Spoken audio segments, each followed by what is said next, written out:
కడప ఫాతిమా వైద్య కళాశాల మోసపూరితంగా ప్రవేశాలు కల్పించిందని ఆరోపిస్తూ విద్యార్థులు ముఖ్యమంత్రి కార్యాలయం సమీపంలో ఆందోళనకు దిగారు.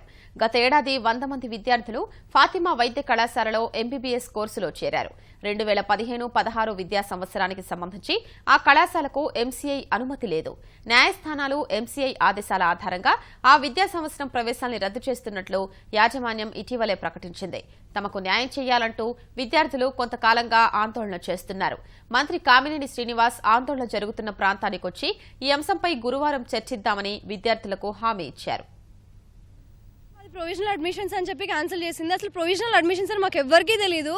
తర్వాత ఇంట్రీమ్ ఆర్డర్స్ వచ్చాయని ఏప్రిల్లో ఏమో హైకోర్టు ఇచ్చింది. అసలు ఇంట్రీమ్ ఆర్డర్స్ వచ్చాక కూడా మాకు క్లియర్గా ఏం తెలియదు. మాకు జూలై ఎండింగ్ వరకు ఈ క్లాసెస్ నడిచాయి.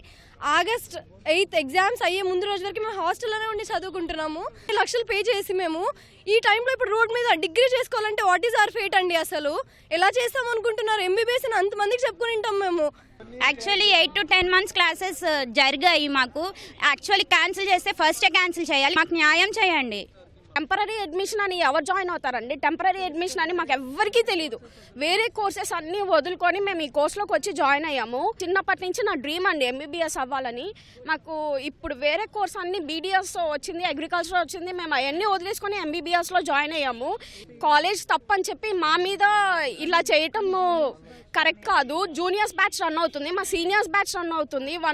ఒకసారి 1 year అవుట్ గోయింగ్ బ్యాచ్ ఉంది. వాళ్ళందరూ బాగానే ఉన్నారు. మేము ఎందుకు సఫర్ అవ్వాలి?